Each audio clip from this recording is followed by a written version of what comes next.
Assalamualaikum warahmatullahi wabarakatuh. Nama saya Muhammad Nazri bin Rusli. Saya pelajar AD 703 batch 2020-01. Presentation berkenaan dengan topik saya iaitu Henri Cartier-Bresson as the father of street photography.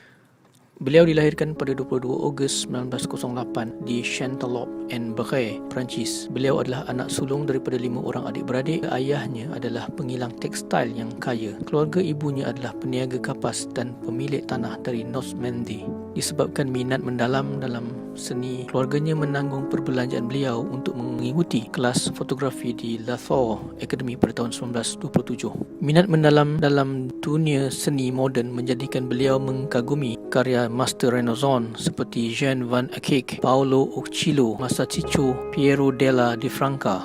Akibat pendedahan seni dari Latour Academy yang agak syarat dengan peraturan dan latihan teori yang ketat, namun itu dapat membantunya mengenal pasti dan menyelesaikan masalah bentuk dan komposisi seni dalam fotografi. Pada tahun 1920-an, sekolah-sekolah realism fotografi muncul di seluruh Eropah, tetapi masing-masing mempunyai pandangan yang berbeza mengenai arah fotografi. Beliau mula berjinak bersama dengan surrealist di Cafe Crano di sekitar Perancis. Pada tahun 1931, beliau menjadi terinspirasi daripada foto yang dirakamkan pada tahun 1930 oleh seorang fotojurnalis dari Hungary iaitu Martin Mankacis yang menunjukkan 3 budak lelaki Afrika yang telanjang terperangkap di dalam siluet dan berlari ke arah pantai, dan foto tersebut berjudul Three Boys in Lake Tanganyika. Di situ beliau mula minat sangat mendalam di dalam street photography. Foto itu memberi inspirasi kepada beliau untuk berhenti melukis dan seterusnya mengambil serius dalam fotografi. Saya tiba-tiba memahami bahawa gambar dapat memperbaiki kekekalan dalam sekelip mata. Henri Cartier-Bresson adalah nama yang tidak asing lagi dalam street photography. Sebenarnya, dia tidak mencipta street photography, tetapi decisive moment adalah kunci untuk semuanya.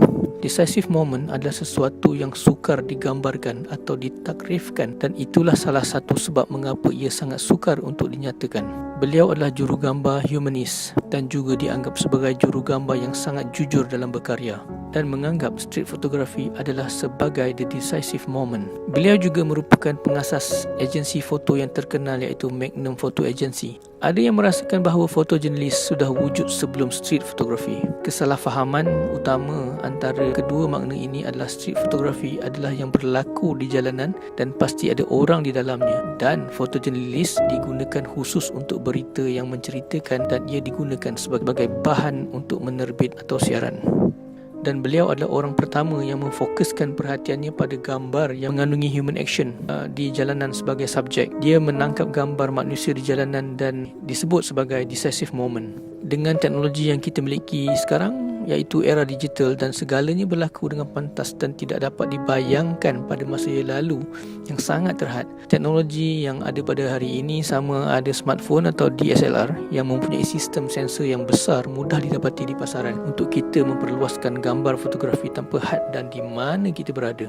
Di sini street photography telah menjadi trend pada masa kini dan menjadi kegilaan orang untuk menangkap apa yang mereka fikirkan di persekitaran mereka. Dengan munculnya media sosial seperti Facebook, Instagram, Flickr dan banyak lagi, semua orang berpeluang untuk berkongsi gambar dengan sesiapa saja di mana saja dengan pantas. The rule of third adalah antara aspek asas komposisi yang penting dalam fotografi. Ini hanya untuk membahagikan gambar antara 3 medan mendata dan 3 medan menegak untuk membuat 9 bahagian gambar yang sama. Kita dapat melihat di mana-mana gambar yang diambil oleh beliau menggunakan kaedah ini, dan ianya sangat berguna untuk menjadikan gambar kita sangat baik dan terbaik. Komposisi ini adalah panduan bagaimana untuk membina gambar visual, seperti contoh dalam reka bentuk, gambar foto, animasi dan lukisan. The rule of third ini penting untuk mengukur kualiti terutamanya pada video sinematografi dan juga fotografi. Antara jurugambar yang terkenal di dalam kategori street photography ini ialah Cik Ahmad Azhar, Vitaly Lebel, Alex Webb dan Nazuri. Sudah pastilah sumbangan street photography ini sangat signifikan kepada masyarakat. Street photography mempunyai tujuan yang jelas dalam pekerjaan mereka sebagai jurugambar. Hasilnya dapat memberi kesan kepada masyarakat dengan mendokumentasikan kehidupan sebenar apa yang berlaku pada masa dan ketika itu, dan ia juga merupakan catatan sejarah yang dilihat oleh generasi akan datang. Dengan ini juga memberi mesej yang mereka perlukan untuk memahami bagaimana dunia telah berkembang dari masa ke semasa. Dengan melalui lensa, dunia ini kelihatan berbeza dengan mata kasar. Tidak semua emosi dan momen dapat digambarkan dengan kata-kata. Dan itulah sebabnya fotografi adalah salah satu alat mesej terpenting dalam masyarakat untuk menyampaikan mesej. Street photography dapat memberi kesedaran kepada masyarakat sebagai media komunikasi antara orang ramai dan pihak berkuasa. Dipetik daripada kata-kata dari seorang jurugambar perang, war photographer, iaitu James Naquet. Beliau memberitahu bahawa fotografer mengatakan kekuatan mesej sesuatu gambar itu adalah untuk mengelakkan konflik. Gambar adalah menunjukkan wajah sebenar sesuatu perkara dan gambar-gambar itu tidak merosakkan martabat. Fotografi juga membuat orang bertanya tentang kehidupan dan fotografi juga membuat orang berfikir tentang masa bahagia dan mungkin juga masa yang tidak bahagia. Fotografi adalah sebahagian daripada pelestarian keamanan, keadilan dan institusi yang kuat untuk tujuan lestari dan pembangunan. Peace and justice for the strong institution.